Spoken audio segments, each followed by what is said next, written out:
Welcome back to another episode of Light Beer, Dark Money. I'm Sean Noble. And I'm Chris Clements. And we are coming to you from Washington, D.C. From the Conservative Partnership Institute. And we have a special guest with us who's been with us. I think this is his third or fourth or fifth. I've lost count. You might be our most common guest. Yeah. Whenever so when you say special, you mean short bus. No, whenever we really want to know what's going on. Because I keep showing up. Whenever we really want to know what's going on in Washington, we turn to our good friend David Schweikert, 1st District of Arizona. Yeah. Thanks for being here. Yeah. No, happy to be here. But you also didn't give me a choice. So. Yeah, all right. Well, you were excited when I reached out to you. Oh, no. I told you we were going to be here. In all sincerity, I actually think the longer format in a society which lives on little flashy, we'll use the term soundbite isn't even good enough because it's almost clickbait. Verbally, visually, those things. I think one of the reasons podcasts are just growing exponentially is people are tired of being talked to and treated like children. Yeah. They are ready to have actual context, actual information, and the political class, the media class, the exploitive class, to the public has figured out they really would like real information instead of a shiny object. Yeah. That's well put. Now, you've had a lot going on, and you can cover whatever it is that you'd like to cover. But one of the things that I noticed is that Ways and Means marked up the tax cut bill, and unanimous Republican support. Yeah, there is, though. There's things we have to work on. There's still more details, but sometimes the way you get momentum is you got to do momentum. You got to start something. And dig into it. There's still some details on some of the scoring. So we also have, part of the debt ceiling deals we're working within certain budget caps. Right. So debt ceiling deal functionally, if you actually look over the 10-year, which is the way we score things, pulls down borrowing by about 4% of GDP. Good thing. Not huge, but when you consider the pressures to keep going the other direction, it's actually quite helpful. But within that, if you're going to do also tax policy, how do you get it so it creates as much growth as possible? So instead of sounding like I'm rambling, a good example. Chris is running a company, and he buys a $1 million piece of equipment. In much of the tradition is, okay, he's going to depreciate that over the next 7 years or 12 years. But we want him to keep investing in things to become much more productive. So we let him depreciate it in a single year. That's called expensing. The total dollars to the Treasury are the same. It's a timing effect. Sure. It's, do you take the depreciation over 7 years or 12 years, depending on the type of capital good, or 5 years for some?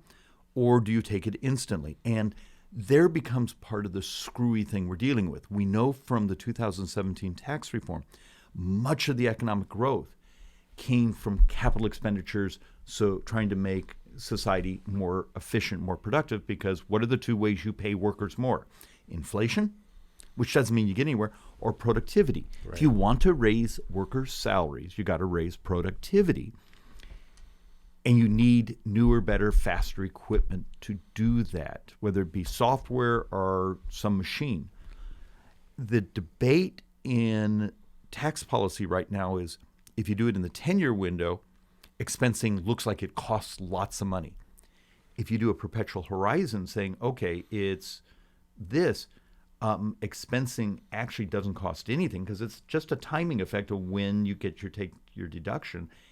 And it increases the capital expenditure cycle of becoming more productive as a society. Therefore, you're paying your workers more. And working through things like that in a committee where your members on the left are attacking, you're spending money, and trying to say, but if you don't do it in a 10-year window, if you do it in a 30-year window, it actually raises money. And there is the absurdity of how math is done in Congress. Yeah. I hope that explanation made some sense. Well, it's not just the absurdity of math. It's the absurdity of people who just don't understand business. and don't understand basic economics and how businesses are run and the challenges of running a business. It's in some ways the arrogance that is sort of the political class is they think they understand everything. And it's one of the most striking differences right now I see on the right and the left is the left has decided they love big business. They just want to run them. So whether you look at the CHIPS Act, let's be honest, okay, we're going to hand out, you're one of our favorite companies, you give lots of money to Democrat causes. Here's $15 billion. As long as you do the technology that the Democrat White House wants you to do, and as long as you have certain social aims. Exactly. Or the Orwellian name Inflation Reduction Acts, where it's, originally it was going to be like $280 billion in grants and handouts. And then CBO comes back and scores and says, well, no, it's actually over $500 billion, $500 billion. And then Goldman Sachs comes and says, no, it's probably $1.2 trillion in handouts. But here's the incredible irony. Those are grants substantially, or you get to take certain credits if you do certain things on the checklist. In a weird way, it's like a soft nationalization of industry, saying as long as you play our game, we're going to hand you money. Yeah, Daniel Henninger of the Wall Street Journal had a great article about that yesterday. Okay, I did not actually see that. He did. But I've given a couple of presentations showing just the amount of control and the perversity the Democrats have figured out, saying they get to be incredible friends with big business. And yet, if they're handing them money, big business is willing to roll over in their back, let you rub their tummy because it's free cash. All they have to do is jump through some hoops and play nice with the left. But it has this incredible economic distortion. And that is, if you actually talk to some of the high-tech economists, the people that focus on the chips industry, those things, they say there's this distortive effect where you're incentivized to build production, but not necessarily breakthrough technologies. And that the technology breakthroughs, you're often going down, I'll use your term, rabbit holes to chase certain ideas. Like IBM last year patented a 2-nanometer technology. But mass manufacturing of that, they still haven't completely figured out how to do it. None of the grants are heading that direction. The grants are heading towards sort of already known, safe, and you don't get that next leap of productivity if you're functionally just reinvesting in what you already know. Yeah, interesting. The article is Biden's March to State Capitalism. Yep. Okay. Well, and so anybody wants to read it, it's in the Wall Street Journal. Daniel Henninger. And so now you back up. Why have conservatives more? It might be better to term free market people, because let's be honest, we have big government conservatives. Yep. And folks don't understand that. And then those who want dynamism in the economy, because we're in incredible trouble. Simplest way I can get you to think about that, because Washington, D.C., a number, and I'm going to be a jerk right now, a number of my brothers and sisters in the conservative movement, when they're talking about deficit and spending, are not telling the truth.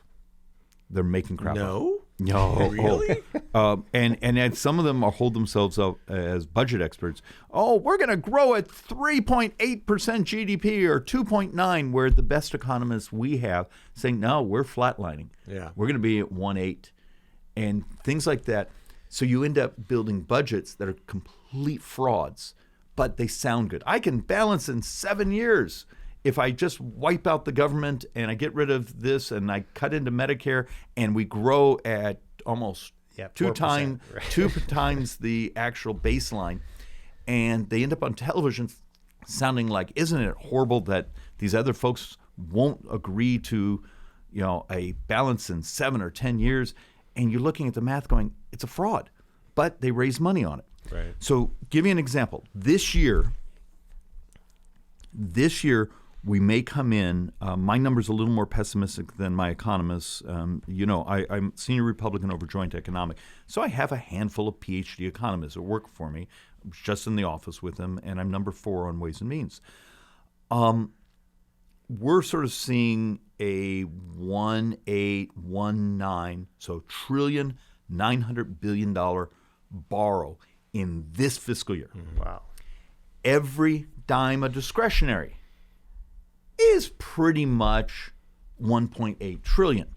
So this year, if you said, Schweikert, balance the budget this year, I can do it, but you got to let me wipe out the military, wipe out every dime of discretionary. So there's no Congress, there's no White House, there's no Park Service, there's no FBI, there's no State Department. Everything's gone. Government is gone.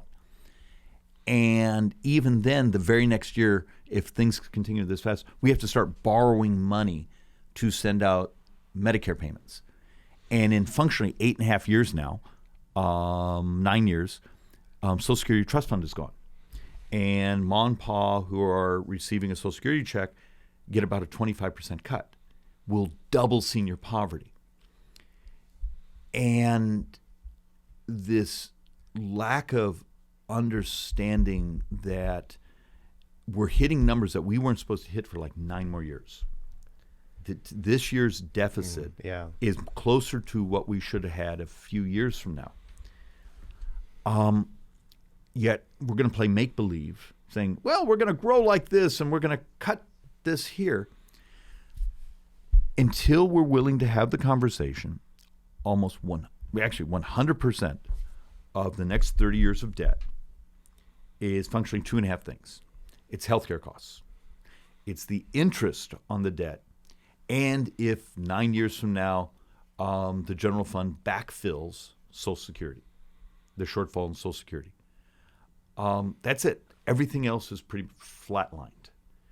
And you have these folks that make crap up. If we just got rid of foreign aid, okay, fine. But every dime of foreign aid is like 12 days of borrowing.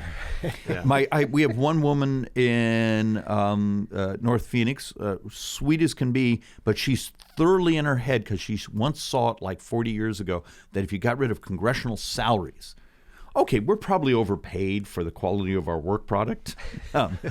But I think we calculated that if you got rid of all congressional salaries, including the senators, it was like 18 minutes for an entire year.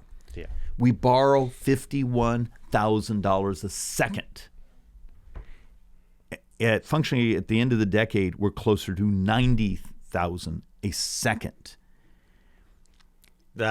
And we don't tell the truth. Unless we're willing to start having the conversation, we got old. Its demographics are 100% of the future borrowing. Yeah. Well, and I think that it worries me that we have so politicized the discussion of the mandatory spending of the Medicaid, Medicare, and Social Security, because most of the time when people talk about yes, it's small. Yours isn't that much. No, I'm tormenting him for the phone he has. Oh. but we've politicized it because the political class, and let's be honest, whether it be President Biden or President Trump, you can't talk about Social Security. You can't talk about Medicare. I will argue it's immoral. It is absolutely immoral not to talk about it. If you double senior poverty in less than 9 years because of the cuts that are coming, how is it not moral to fix it? And the left has, in many ways, that if you read what they say, the plot is afoot. Hey, write it out. The pressure will be too grand. They'll show up. They'll create some sort of dramatic new tax. They'll fix Social Security. Seniors who vote overwhelmingly for Republicans will understand Democrats saved their checks. They win politically. They destroy, once again, they get their fantasy of a dramatically higher tax. Some of the math, though, is you may have to go to a value-added tax. You may have to turn the United States into Europe. The increase would have to be insane. Yeah, and remember, Social Security is, over the next 30 years, if you backfill Social Security, it's only 25% of the problem. 75% is the shortfall in Medicare. So if I came to you and said, I want a moral pro-growth as much as possible in a country that in 18 years we have more deaths than births. Remember, our demographics are collapsing. Right. We're much better than the rest of the industrialized world, but we still have real problems. You and I are trying to work on that. Oh yeah, he keeps having kids. I keep buying them. But come on, I'm from a family for like 3 generations. We're all adopted. So if I came to you and said, okay, we know healthcare is the predominant driver of healthcare costs, of U.S. deficits. Take on obesity, but we're not allowed to talk about that. Right. Take on diabetes. Well, the Democrats' version of changing diabetes is build a lot more clinics and help people manage their misery. And the Republican version, at least I'm trying to evangelize, is cure the damn disease. Right. The blood glucose monitors you can have on your skin. Change the farm bill. The GLP-1s, these new drugs that could help someone dramatically get down their weight. We're doing a math experiment right now. What would be the savings in Medicare, Medicaid, Indian Health Services, VA, if you took those who are morbidly obese and gave them these weight loss drugs and worked with them? We think it's stunning amounts of money. And then at the end of the decade, it looks like we're going to have a stem cell cure. We actually brought the company in on Monday to do a presentation, but yet we still only got like 12 members of Congress to come in and have a conversation. We did it with desserts as people were walking the floor, saying, meet the company that has a stem cell cure for diabetes. And it's beautiful. It doesn't require anti-rejection drugs. It's from a stem cell. It checks all the boxes. And it would be the single most revolutionary thing you could do to flatline debt to GDP. So it's thinking a different way. So you'll have some folks who are probably going to come talk to you and say, well, we could cut this, cut that. Get me the votes. Yeah. What happens if the moral... You have to change the culture. So the moral equivalent, if I care about the poor being less poor. If you're a Democrat, you talk about income inequality. If I care about labor force participation, we're missing like 3.5 million prime age males out of the labor force. Some of the best data we're digging up is number one reason is actually obesity. Number 2 is drugs. But when you start to think about it, there's actually an approach where you could get economic growth. You could get actually a much healthier society, much more labor participation, meaning much less reliance on government programs, and you could crash the price of Medicare, Medicaid, Indian Health Services, the VA, by just taking on and being willing to have the uncomfortable conversation. We're really unhealthy as a society. Obesity is killing our brothers and sisters. Well, the pandemic basically proved that. Oh, it spiked it. Yeah. Completely. But and yet nobody wanted to recognize it. The pandemic did 2 things. We could see statistically those who we were losing were substantially those who had multi-chronic conditions, often as a derivative of obesity, and obesity for locking people in their homes for a year or 2 shot up dramatically. Right. Yeah. Not everybody has thousands of dollars to go buy a Peloton or home gym. So or sort of the relationship network. I mean, let's be honest. It's hard getting up in the morning and going on that walk. It's so much easier to just, go through the grocery store and grab something. It's processed, but it tastes yummy. Yeah. But as a society, you have the right to I believe you have the right to smoke. You have the right to eat anything you want. But society shouldn't be your financial backstop. Well, I was going to say, there's a difference between having the right to do whatever you want, but if you are being subsidized, say through the farm bill, through food stamps, whatever it's called now, there should be some restrictions on what you can actually get with government money. And right? It is shocking the hate I get when I give my little presentation of should you be allowed to use the EBT card, which is functionally the modern equivalent of food stamps, and take it and go buy onion rings with it. At the same time, that population will also be on our Medicaid systems in the country. But also the morality. If you take a look at the data, the number of Americans who are dying are living incredibly miserable lives. A fascinating number we got the other day from one of the leading health statistician in the United States. So there's functionally 4,000 human diseases. 2,000 of them are directly related to obesity. Holy cow. And you start to, even in this conversation as we're talking, your head goes, oh God, it's so obvious.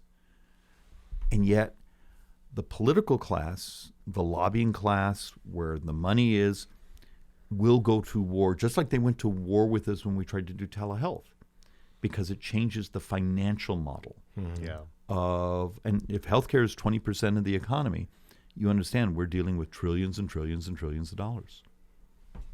Yeah, so there's no real financial incentive for them to change course. Oh no, there's a huge financial incentive to keep people where we're sick. Yeah, and I know that's cruel, but I lived it. The number of folks who, when we were trying to do telehealth, would come into my office and say, well, Grandma won't figure out how to use her phone.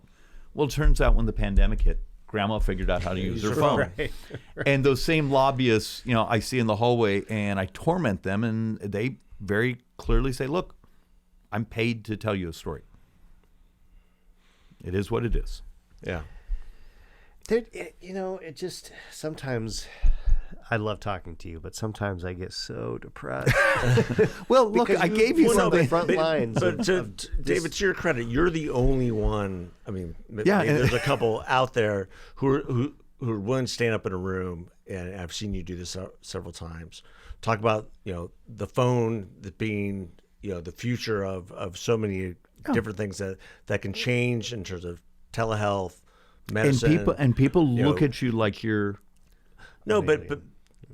but you're one of the only ones telling the truth about the financial cliff that is over the horizon, about what's really happening in Congress, for people trying to defeat the things that we need to do to change the trajectory of our budget, our spending, and the taxation that we place upon Americans. Okay, what's our life rule for Washington, D.C.? Money, power, vanity. I'm going to need you guys to learn this. Money, power, vanity, but most of the time it's about the money. Washington, D.C. is a protection racket. And it's not, the misnomer in America is, it's protection, incumbents trying to protect themselves. No, it's a city built on protecting the bureaucracy because they know how to work it and know how to make money off it. Our protection of certain big businesses and the rules they get to operate in. It's about the money. I think that's what we're going to title this podcast. Washington is a protection racket. but it is. With David Schweikert. And things that are disruptive. There's a running joke in our office that if Blockbuster Video had hired enough lobbyists, we would have slowed down the internet 20 years ago, so Netflix couldn't compete with them. Right. And exactly. so my argument is, think of the people you're going to talk to today. How many of them will come and say a dramatically more dynamic economy, an economy that says we're going to fixate on not financing our own destruction like we do with the way we do our healthcare and those things, is the path, because we have to deal with the reality. Looks like last year we had a 1.67 fertility rate. So we're dramatically under replacement. Half the states today already have more deaths than births. Wow. There's 67 million baby boomers that will be moving into their earned benefit years. We don't have the money for it.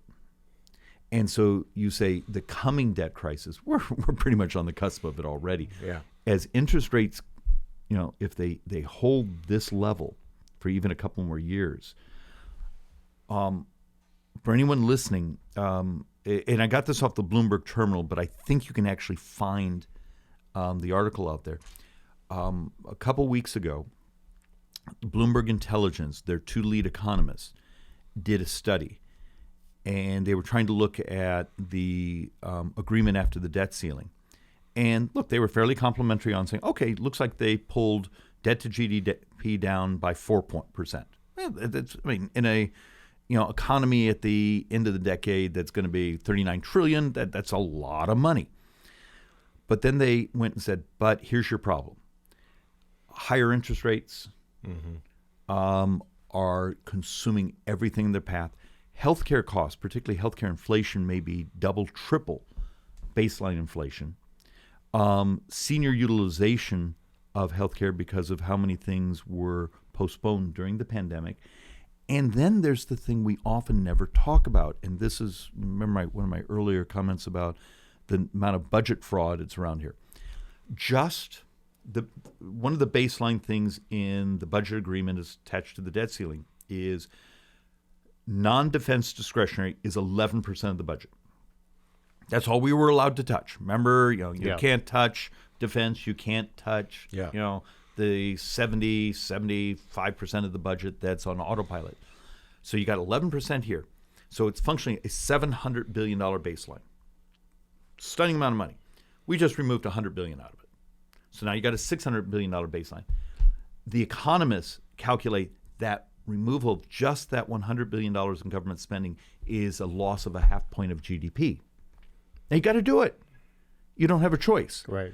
But then you look and you say, oh, but why is this particular budget person then pretending, oh, you're going to be up at 2.9% growth and saying, but the actual economic model says you will have gone from the 1.8 of GDP growth baseline to now you're 1.2. So that there's just a lack of understanding in people who make money off of making up stories. But the punchline here is those two economists from Bloomberg said at the end of the 10-year window, we're at 130% debt to GDP. So not the 114 we were hoping to be at, not the 119 we were expected to be at before some of the debt ceiling agreement.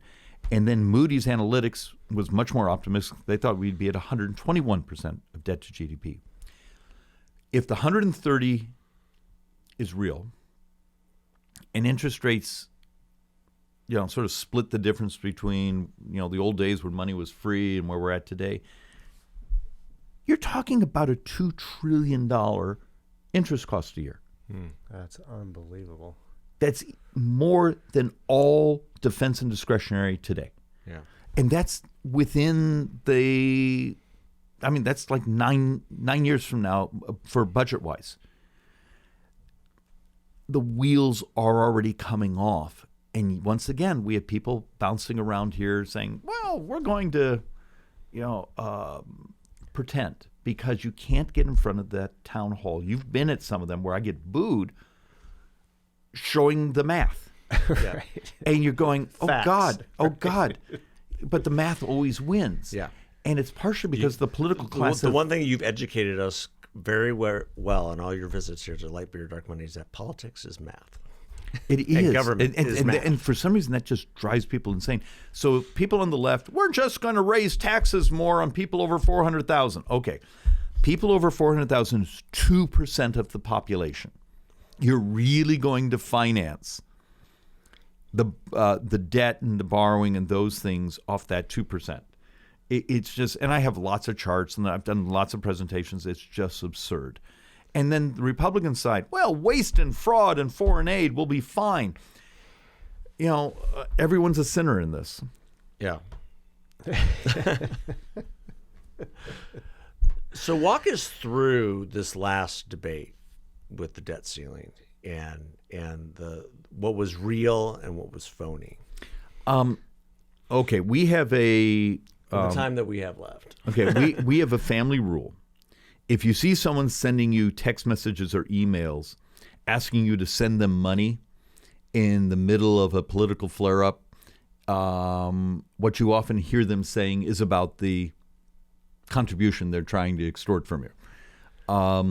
And that's one of the sicknesses here is we now incentivize people saying, I'm battling to stop this bad deal. Please send me money. And Right. you go, but... Yeah, I received several of those. Yeah, but from the usual suspects. And there's where the fraud is. Yeah. Much of what goes on, and this is worth this last couple of minutes. If you have your phone, grab and take a look, and just look up $140 million scam packs. Article from about 3 weeks ago of the number, and this is a real problem for us on the right. Yep. Stealing money, for none of it actually goes into politics. And we nickname it sort of the conservative industrial complex, but this is outside of it. This is the conservative fraud complex. Right. Most of these text messages, emails you get are scams now. The phone calls you get saying, "I'm calling to protect the blue. We need pieces of legislation." Turns out they're scams. And so what happens now, where you're a member of Congress and you make a deal with a fundraising firm saying, "I'll give you what." You're a professional. Is it if I say 90% of the money? Is that unreal? Nope, that happens. And saying, "You handle it all. I promise I will say some inflammatory things or do things." They're almost scripted, because what's funny is you'll have someone go to a microphone, say something that seems inflammatory, and then within minutes, the fundraising text message is out, all across the country. It's theater. Yeah. That was pre-planned. It was all packaged. It's cruel, because we're crushing the very people who are our base, who we need. It's several years old now, but there's an article called "How We Killed the Tea Party." You can look it up. And it basically is the confessions of a lawyer who set up all these scam packs. Yep. And functionally says, "I bled the activists of all their money." None of the money actually went to tea parties. It went into the pockets of people buying houses and new Lexus. Yep. And we got to find a way to stop this. I don't know if it's a charity navigator for conservative contributions, but we're dying because the left is so efficient on how they spend their money lying and destroying the conservative movement. And the conservative movement is really efficient stealing the money and putting it in their own pockets and not into political races. Yeah, not doing anything legitimate with it. You're the expert on this. I mean, you've seen it. You've had to battle it. It is so frustrating. But I actually don't know what the answer is, other than to talk about it so that people who give can be more thoughtful about, okay, wait a minute. But my one solution is, and it's fascinating, the NRCC, those I talk to, are terrified of the idea. If you're going to give money to charity, I mean, look, you're fairly, I know you give a lot to charity. You look at something called like Charity Navigator. Mm-hmm. If you have $1,000, hey, here's my gifting this year. This is what I'm able to do. And you were to go look up United Way or Salvation Army. There's this efficiency. Salvation Army is amazing, the dollars they get into the actual cause. Right. United Way is not. No. To be brutally honest. You'd give your money to Salvation Army. Why don't we have a Charity Navigator type website for political gifting?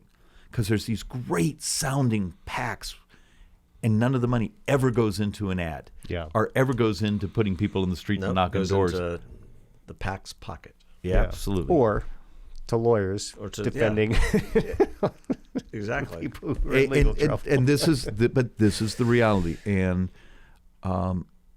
it's heartbreaking, because I've been in groups of where it's a Republican conservative women's club, and because I felt compelled to tell them the truth, I brought a couple of the ads in, and the one woman was so upset because she'd been gifting them $50 a month and to explain to her, not a dime of that ever went to what they told you it was going to. Right. It's not building the wall. It's not stopping the debt. It's not, whatever the pitch was. Yep. Yeah. It's not going to back the blue. It's, yeah. And so I think the rule of thumb is that when you click on one of those clickbaits and things are blinking at you, maybe you should turn it off. Because I've clicked on a couple just to see what they are, and that's usually the case. Something blinking. But where it's gotten even darker is now you'll see some where, well, and I know for a fact there was one, I think last year, that was using Jim Jordan's image. Yeah. And Jim was doing everything he could to get them to stop. That's got to be frustrating. But as you know, in First Amendment with politics, you can pretty much use any image you want. That's just the way. And there's been a couple cases out there where they've been able to stop them for misrepresentation. But so you see where I'm going in sort of a unified theory. We need to tell the truth about our debt deficits and demographics. Almost all the borrowing is about we got older. It's it's healthcare, it's interest. Take on crashing the price of healthcare. Over here, we have to stop stealing money from our base because we're going to desperately need it to win elections. But all of it sort of turns out to be Washington, D.C., being the protection racket it is all about the money.